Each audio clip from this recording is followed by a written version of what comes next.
You have been tired for so long, you have forgotten what rest actually feels like.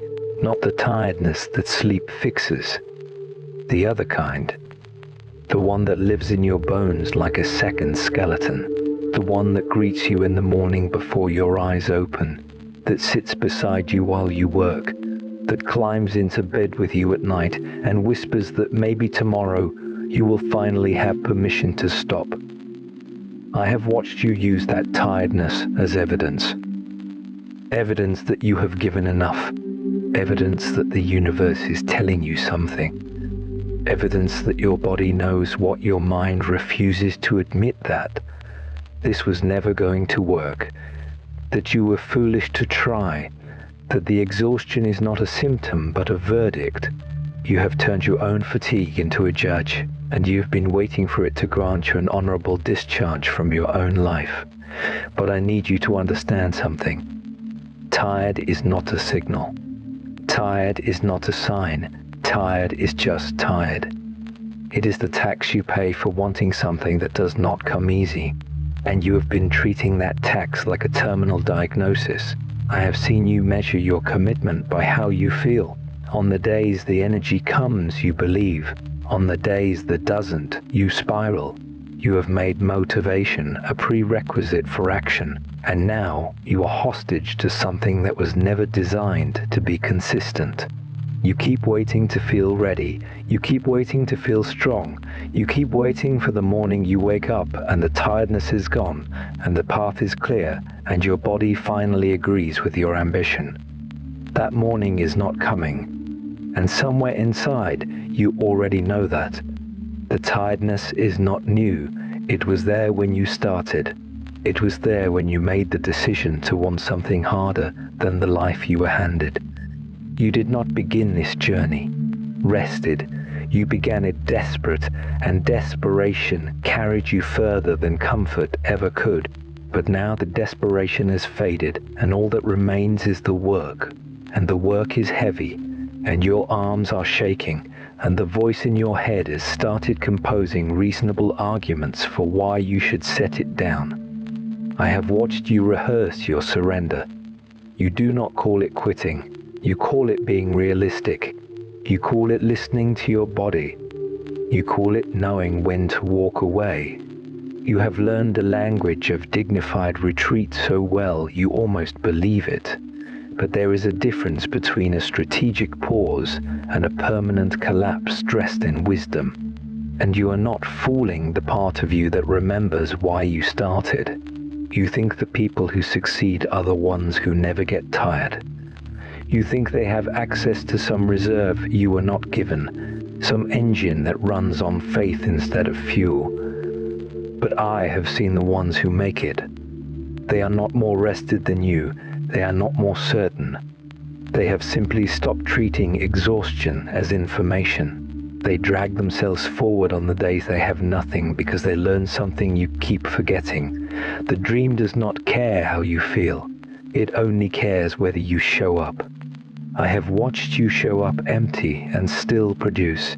I have watched you work through fog so thick you could not see your own hands. I have watched you do the thing you swore you could not do on the day you swore you could not do it, and then dismiss it as an anomaly instead of recognizing it as proof. Proof that your capacity is not determined by your energy. Proof that you are more than what your body reports. Proof that tired has been lying to you about what you are capable of.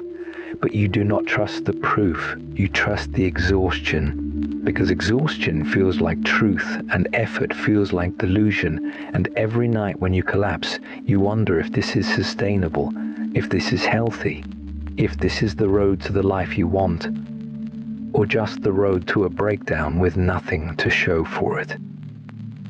And I cannot promise you it is not both. I will not lie to you about the cost. The cost is real. The tiredness is not imaginary.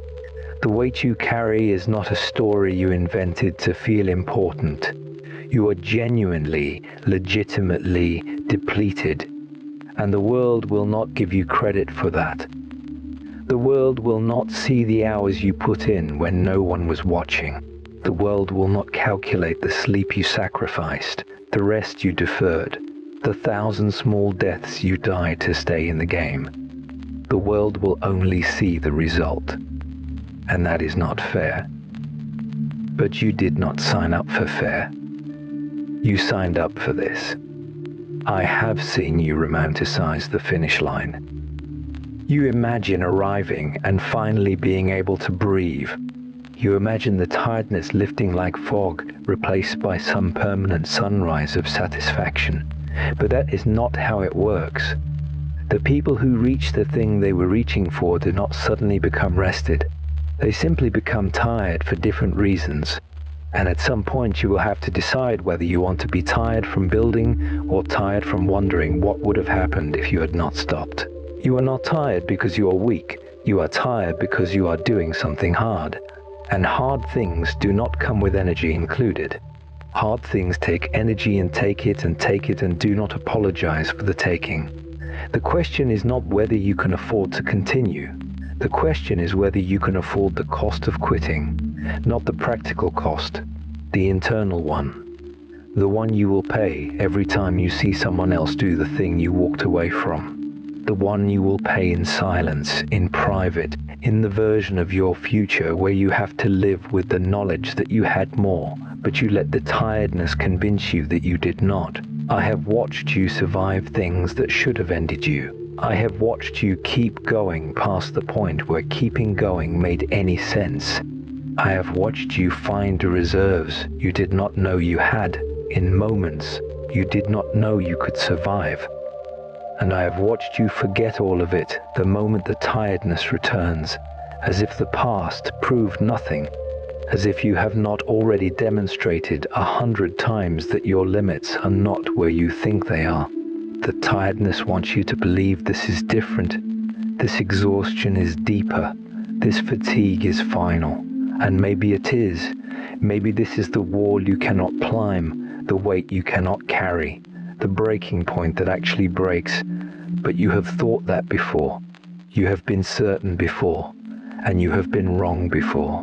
So perhaps the tiredness is not the authority you keep treating it as. I am not telling you to ignore your body. I am not telling you to grind yourself into dust for a dream that may never arrive. I am telling you that tired is a feeling, not a compass. It will tell you that you cannot, long before you actually cannot. It will tell you to stop, long before stopping is the only option. It will dress itself in logic and self-care and reasonable concern for your well-being, and it will try to convince you that walking away is wisdom when it is just exhaustion wearing a mask.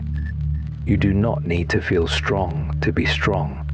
You do not need to feel ready to begin. You do not need the tiredness to lift before you take the next step. You only need to take the step, and then the one after that. And then the one after that. Not because it will feel good, not because the energy will come, but because you decided once that this mattered, and that decision does not expire just because your body is begging for relief. I have watched you carry impossible things across impossible distances, and I have watched you stand at the edge of giving up so many times I have lost count, but you are still here, still tired, still going. And that is not nothing. That is not a small thing. That is the whole thing, actually. The willingness to be tired and continue anyway. The refusal to let exhaustion write the final chapter of a story you are still living. Tired is not a reason to quit. Tired is just the price of admission to a life that asks more of you than you were told you would have to give. And you have been paying that price. And it has been costing you. And you are still here, which means the tide has not won yet, which means you have not let it. Which means somewhere under all that exhaustion, there is still something in you that wants this more than it wants relief. And that something is not delusional. It is the most awake part of you. It is the part that knows the tiredness is temporary, but the quitting would be permanent. It is the part that refuses to let you make a forever decision based on a right now feeling. And I need you to listen to that part, not because it will make you less tired, but because it will remind you that tired was never the thing that was going to stop you. You were always going to be tired. The only question was whether you were going to let that be the end of the story, and you already know your answer. You have known it every time you got back up, every time you kept going, every time you chose the dream over the rest. It was demanding you sacrifice. The tiredness is not your enemy, it is just your companion, the uninvited one, the one that will walk beside you all the way to the thing you are building, complaining the entire time, asking you constantly if you are sure, if this is worth it, if you would not rather just lie down and let the whole thing go. And every day you will have to answer, and the answer does not have to be loud. It does not have to be confident. It just has to be yes. One more time, one more day, one more step taken on legs that did not want to move. That is not weakness, that is the whole game. That is the thing that separates the ones who arrive from the ones who stop just before the door opens. And you did not come this far to stop now. You did not carry this exhaustion this many miles just to set it down within sight of the destination. So rest if you need to. Pause if you must. But do not mistake the tiredness for a message. It is not telling you to quit. It is only telling you that you are in the middle of something hard. And you already knew that. You knew it when you started. And you are still here, still tired, still reaching, still refusing to let the weight be heavier than the want. And that, more than anything, is why you will make it.